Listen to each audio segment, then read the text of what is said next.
Investment Forum, currently underway in Sandton in Johannesburg, is a much-needed platform for a meaningful investment drive that will impact the whole continent. Ramaphosa delivered the keynote address today. The forum aims to boost trade between African countries as well as drive investment to Africa. It comes as the continent seeks to find solutions to achieve goals set out in the African Union's 2063 Agenda for Growth and Sustainable Development. President Ramaphosa says Africa is on the rise. Our reporter Mzwandile Mbeje was there today. He joins me in studio. Thank you for being with us. He said last night at the dinner that he could smell the money. Do you think the president did well in wooing investors? We know this is part of our own drive as well to attract that 1 trillion rand. Absolutely. Even if you look at what he's been doing recently, I think in the past 2 weeks, he's attended 3 summits that involve investment. So you can see the kind of response from people. Today we had Africa's richest man, Aliko Dangote, and of course our own richest people here.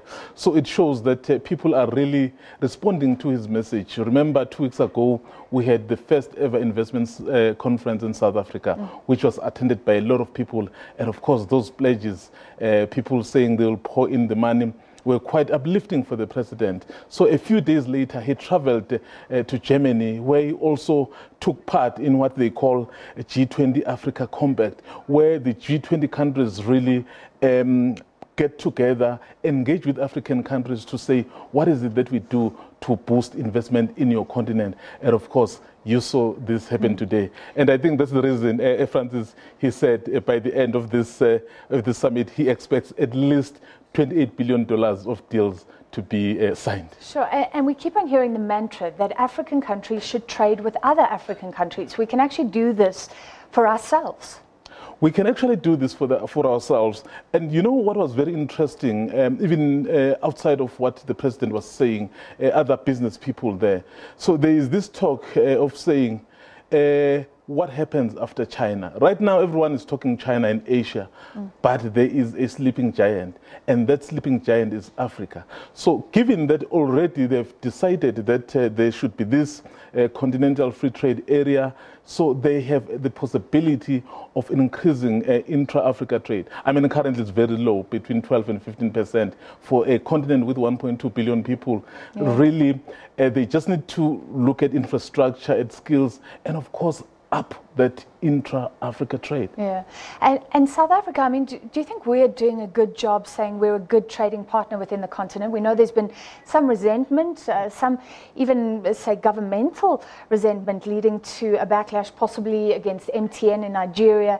Other African countries looking at the way we even treat foreign nationals in South Africa.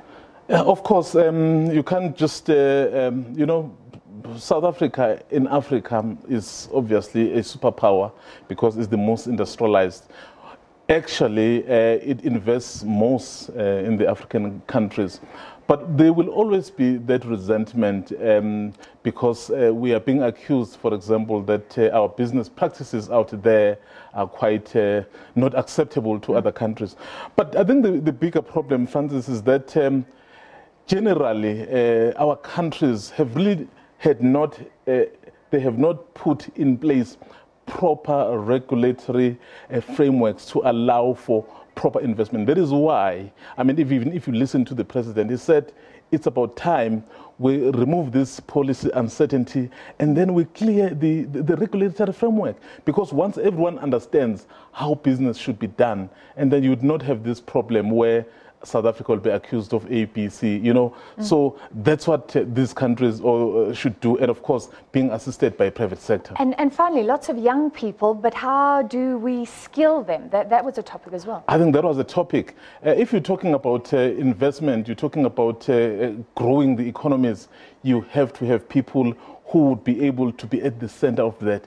And then we are talking about the 4th industrial revolution. So that is driven by young people. That is why you had a lot of skills, you had a lot of infrastructure, because also it doesn't help to talk about skills, we don't have infrastructure. So those governments, I mean, you had a few presidents from around the continent, and of course a number of business people.